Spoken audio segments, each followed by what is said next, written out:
तो हेलो दोस्तों, उम्मीद करते हैं आप लोग अच्छे हैं। और मैं हूं दीपक खरवार, आईटी ऑफिसर सेलेक्टेड 2024 में। मैं एसबीआई एसओआईटी भी क्लियर किया हूं और आईबीपीएस एसओआईटी भी क्लियर किया हूं। तो मैं अपने आप को एक सुटेबल पर्सन मानता हूं जो आपको इस वीडियो में गाइड कर सकता है। तो आज हम इस वीडियो में बात करेंगे 30 days road map for prelims of IBPS SO IT. यहाँ पे आप अगर और भी किसी स्ट्रीम से एग्रीकल्चर या फिर एचआर, तो ये वीडियो आप भी देख सकते हैं, क्योंकि प्रीलिम्स सिलेबस सबका सेम ही होता है। जो भी स्पेशलिस्ट ऑफिसर का जो भी एग्जाम होता है सब में लगभग सेम ही है। मतलब राज्य भाषा अधिकारी वगैरह का छोड़ते हैं, मतलब जो आईटी स्ट्रीम से मिलता जुलता आप नोटिफिकेशन में चेक कर सकते हैं। जो भी प्रीलिम्स होगा वो सेम पैटर्न पे होगा, सेम लेवल के क्वेश्चंस आएंगे। तो इसीलिए हम आज इस वीडियो में बस प्रीलिम्स की बातें करेंगे, क्या हमारी स्ट्रेटेजी होना चाहिए, और टॉपिक वाइज जो वेटेज है डिफरेंट डिफरेंट टॉपिक्स का, रीजनिंग, क्वांट्स और इंग्लिश में, उसके बारे में भी हम बात करेंगे।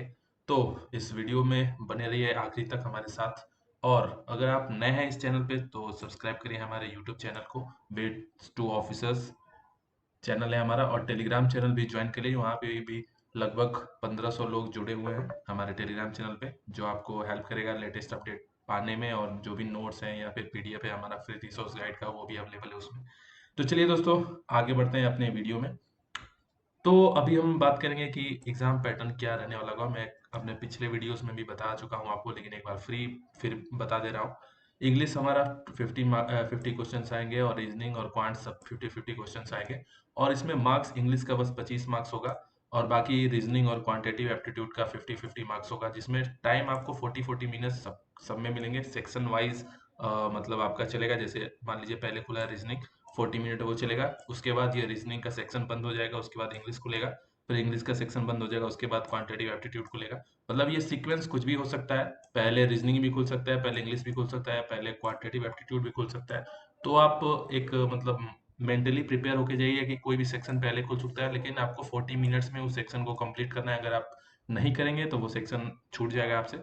तो स्पीड और एक्यूरेसी मेंटेन रखनी है दोस्तों, जैसा कि मैंने यहाँ पे बताया, स्पीड और एक्यूरेसी की मेंटेन रखिए आपको। और ये एग्जाम है बस क्वालिफाइंग नेचर का है, हमें इसमें टॉप करने की जरूरत नहीं है।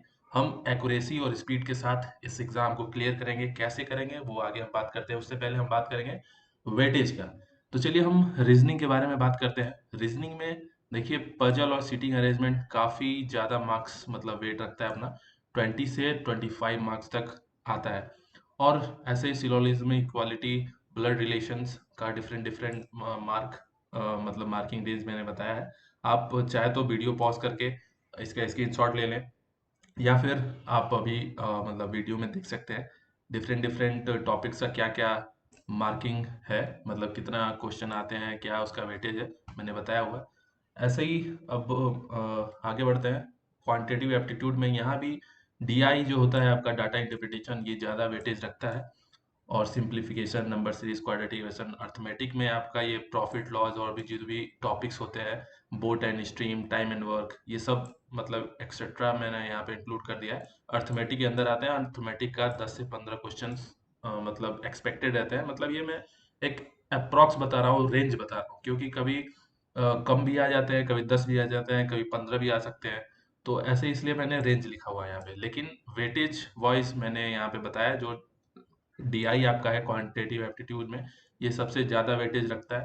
और आगे हम बात करेंगे कैसे इनसे आप प्रिपरेशन भी करना है, तो इस वीडियो में साथ बने रहिए। तो इंग्लिश का देखें तो रीडिंग कॉम्प्रिहेंशन आपका 8 से 10 मार्क्स का होता है, और क्लोज टेट 5 से 7 मार्क। एरर डिटेक्शन के क्वेश्चंस 4 से 5 क्वेश्चन आते हैं। अगर आप मतलब अभी नए हैं और बैंकिंग एग्जाम आपको अभी जस्ट दिखा है और आप एग्जाम में लग चुके हैं आईबीपीएस एसओआईटी का नोटिफिकेशन देख के, तो दोस्तों मैं आपको एक चीज सजेस्ट करूंगा, इसके चक्कर में बिल्कुल ना पड़े। एरर डिटेक्शन, अगर आपका इंग्लिश कमजोर है या फिर आप इसके टच में नहीं रहते हैं, तो इसको तैयार मत करिए। क्योंकि मतलब अगर आपके पास समय बचे तो कर लीजिएगा, लेकिन अगर आप सोच रहे हैं कि 30 डेज में ही हमें इस एग्जाम प्रीलिम्स को क्लियर करना है, तो इसके चक्कर में मत पड़िएगा, क्योंकि ये 4 से 5 क्वेश्चन आते हैं। मतलब मैं ये नहीं कह रहा हूँ कि इसको छोड़ दीजिएगा, अगर आपके पास समय मिलता है इसको आखिरी में मतलब करिएगा। अगर समय बचे तो इसको कंप्लीट करिएगा, नहीं तो इसको छोड़ दीजिएगा। 4-5 क्वेश्चंस आते हैं। अगर आप बिना मतलब वो होता है ना कि ये सही लग रहा है इसको टिक कर देते हैं, लेकिन वो नेगेटिव मार्किंग हमें देके जाता है, वो हमारा ही नुकसान करता है। तो इसको एकदम आखिरी में तैयार करिएगा। मैं आगे अभी डिस्कस करूंगा कैसे कैसे प्रिपरेशन करना है हमें। फिर सीटिंग अरेंजमेंट और फिलिंग द ब्लैंक्स, ये वेटेज है। आप वीडियो को पॉज करके इस पूरे वेटेज को आप देख लें और कहीं नोट कर लीजिएगा अपने, और आपको स्ट्रेटजी अपनी खुद की भी बनानी होगी तो ये आपको हेल्प करेगा। अब दोस्तों हम आगे बात करते हैं वीडियो में। एक मिनट, हाँ। तो चलिए दोस्तों, यहाँ पे देखिए रीजनिंग एबिलिटी को हम कैसे प्रिपेयर करेंगे। तो हमारा टारगेट रहेगा दोस्तों 35 प्लस, मतलब 35 क्वेश्चन हमें अटेम्प्ट करना है 40 मिनट्स में। हमारा टारगेट ये रहेगा। हमें टोटल 50 क्वेश्चन अटेम्प्ट करने की जरूरत नहीं है दोस्तों। हमें बस एग्जाम को क्वालिफाई करना है, हमें टॉप नहीं करना है। तो हम कैसे क्वालिफाई करें एक महीने में, उसकी स्ट्रेटेजी मैं बता रहा हूँ। तो हम 35 क्वेश्चन टारगेट करेंगे इस एग्ज़ाम में, जिसमें हम स्टार्ट करेंगे पहले जो हाईएस्ट स्कोरिंग हमें, मतलब आसानी से हम इसको 1-2 हफ्ते में तैयार कर सकते हैं। 2 हफ्ते मैक्सिमम है दोस्तों मतलब सिलेबस को कंप्लीट करने के लिए। तो उसमें सिलोजिज्म इंक्लूडिंग ओनली और only a few type questions भी उसमें इंक्लूड कर लीजिएगा। फिर इन क्वालिटी, उसके बाद blood relation, direction, order, ranking और कोडिंग डिकोडिंग। ओल्ड पैटर्न मतलब चाइनीज कोडिंग वगैरह होते हैं। और फिर एक न्यू पैटर्न का भी क्वेश्चन आया, उसको आप यूट्यूब पे देखेंगे। मैं मतलब जो मेरा फ्री रिसोर्स गाइड वीडियो है, वहाँ पे आपको लिंक मिलेगा। जो भी फ्री रिसोर्सेज है वहाँ पे जाके चेक करेंगे तो आपको पता चलेगा कि न्यू पैटर्न का क्या है कोडिंग डिकोडिंग, और ओल्ड पैटर्न का क्या है मतलब कोडिंग डिकोडिंग। तो दोस्तों इन सब में आपको तैयारी करने में मात्र 2 हफ्ते लगेंगे। अगर आप तेजी से करते हैं तो 1 हफ्ते में भी कंप्लीट कर लेंगे। अगर थोड़ा बहुत आपको पता है कि ये क्या होता है तो 1 वीक इनफ है, और नहीं तो 2 वीक में आपको ये सब अच्छे से पता हो जाएगा। उसके बाद आपको प्रैक्टिस ही करनी है, बस प्रैक्टिस प्रैक्टिस, और ये आपको अच्छा खासा मतलब मार्क ला के देगा। उसके बाद जब ये कंप्लीट कर लें आप, उसके बाद मतलब प्रैक्टिस करिएगा। उसके बाद ये कंप्लीट करने के बाद आप पजल्स पे जाइएगा। Puzzles, sitting arrangement, input output. उसके बाद प्रैक्टिस आपको डेली करना है मिक्स पजल का, 4 से 5 मतलब एवरेज लेवल का। मतलब आपको हार्ड भी नहीं टच करना है, क्योंकि हमें 30 दिन है दोस्तों। अगर आप एकदम मतलब बिगनर हैं तो पजल में उलझेंगे तो उलझे ही रह जाएंगे। आपको प्रैक्टिस करते रहना है पजल का भी, एकदम छोड़ नहीं देना है। मतलब मैं आपको ये कहूँगा कि पजल और सिटिंग अरेंजमेंट ये एकदम आखिरी में आपको टच करना है एग्जाम में। क्योंकि अगर आप इसमें फंसे एक बार, अगर वो क्वेश्चन आपके से सॉल्व नहीं हुआ, आपका 10 से 15 मिनट कैसे चला जाएगा आपको पता भी नहीं चलेगा। इसीलिए इसमें जल्दी नहीं फंसना है। पहले जो मैंने पीछे बताया उसको करना है, उसके बाद इस पे आना है। और इसके लिए प्रैक्टिस बहुत जरूरी है दोस्तों। अगर आप सोचेंगे कि इसको मैं बस सिलेबस कंप्लीट कर लूँ और जाके एग्जाम में बैठ जाऊँ सॉल्व करने, तो वो नहीं होगा।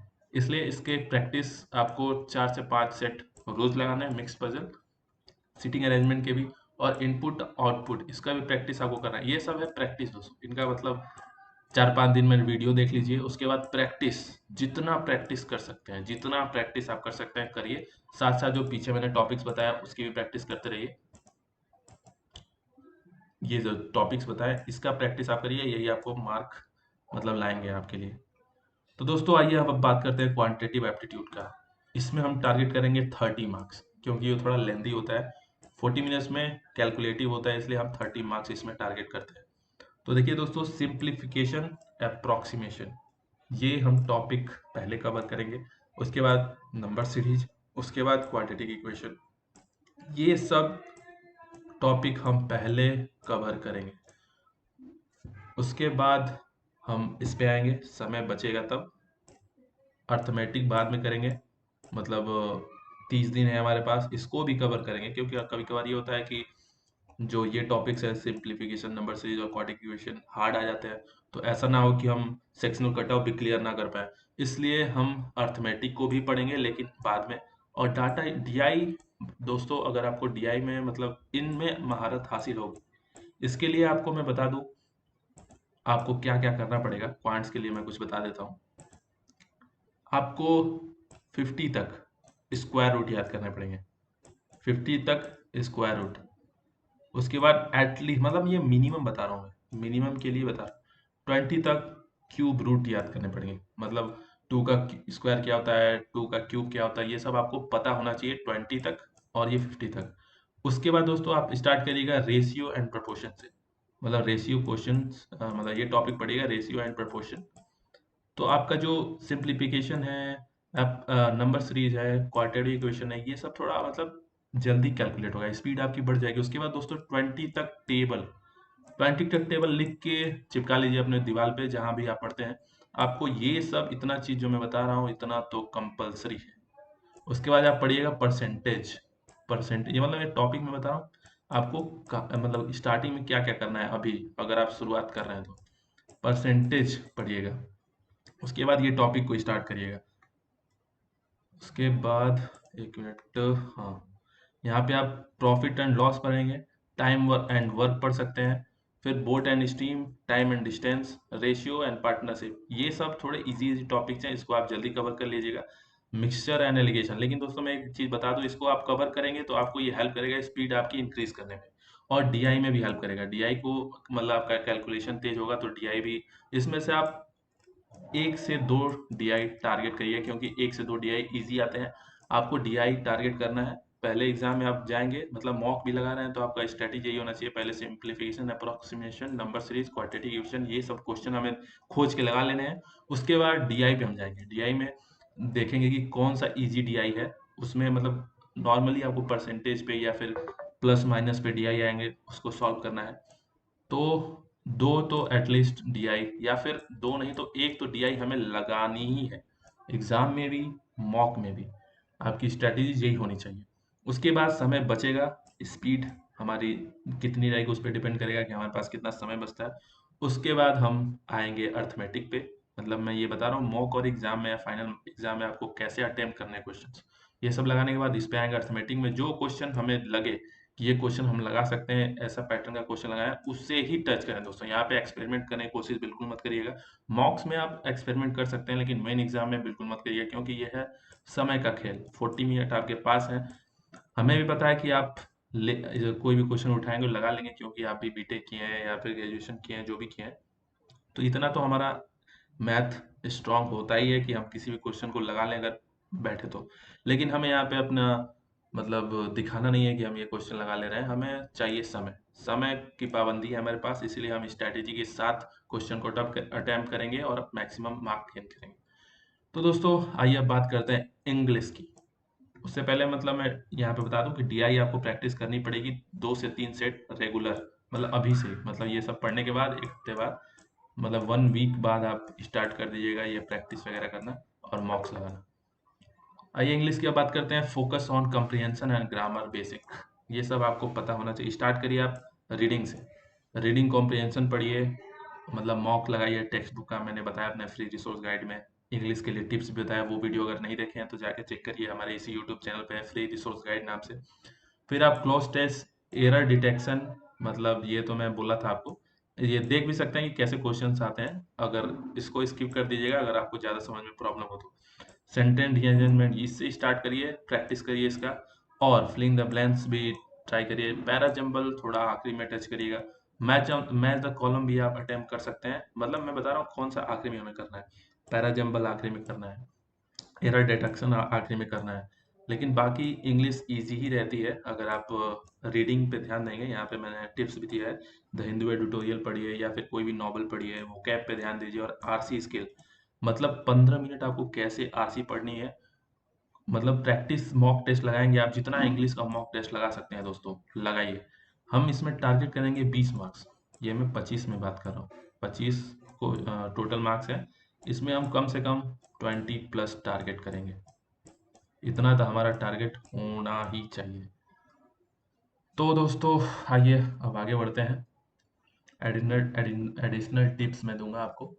Mock test, full mock test every दो मतलब 3-4 दिन पे आप लगाते रहिए और एनालाइज करिए उस मॉक को कि मैंने क्या गलती की, क्या टॉपिक हमें नहीं आ रहा है, उसको पढ़िए और फिर से मॉक लगाइए 3-4 दिन बाद। 1 घंटा दीजिए आपको एनालाइज करने में उस मॉक को। फिर सेक्शनल टेस्ट भी दीजिए आप। टेक्स्ट बुक का मतलब मैंने बताया था, वहाँ से जाके लिंक पे क्लिक करिएगा, 10% डिस्काउंट में मिल जाएगा आपको। मतलब जो मेरा फ्री रिसोर्स गाइड है उसमें पीडीएफ में मैं दिया हूँ, वहाँ से आप जाएंगे तो 10% डिस्काउंट मिलेगा। फिर टेक्स्ट बुक का यूआई और एनालिसिस जो उसका पैटर्न होता है मुझे काफ़ी पसंद है, मैंने भी यहीं से प्रिपरेशन किया था। तो आप टेक्स्ट बुक को ट्राई कर सकते हैं। यहाँ पे सेक्शनल मॉक टेस्ट या फिर आपको मेंस का भी मॉक टेस्ट यहाँ पे आपको मिल जाएगा, तो इसको ट्राई करिएगा। बाकी आपको जो पसंद आया वो मॉक टेस्ट ट्राई कर सकते हैं। टाइम मैनेजमेंट का काफ़ी ज़्यादा यहाँ पे दोस्तों आपको ध्यान रखना पड़ेगा। 40 मिनट स्लॉट है, इसमें ही आपको प्रैक्टिस करना है। तो टेक्स्ट बुक मॉक मतलब मैंने तो इसको दिया, काफ़ी अच्छा लगा मुझे। बाकी आप अड्डा 24, ओली बोर्ड या जो भी है, टेक्स्ट बोर्ड स्पीड बढ़ाने के लिए आपको मॉक्स देने ही पड़ेंगे। तो दोस्तों मैं आखिरी में बात करता हूँ वही फ्री रिसोर्स गाइड का।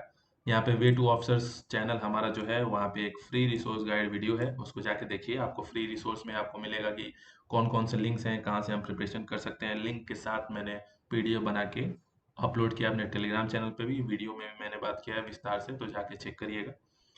तो दोस्तों बहुत लंबा हो गया ये वीडियो, इस वीडियो को यहीं समाप्त करते हैं। अगर आपको ये वीडियो अच्छा लगा हो तो लाइक करिए, शेयर करिए अपने दोस्तों के साथ, और सब्सक्राइब करना हमारे चैनल को ना भूलें। इससे हमें मोटिवेशन मिलता है अगला वीडियो बनाने में। तो जय हिंद, नमस्कार।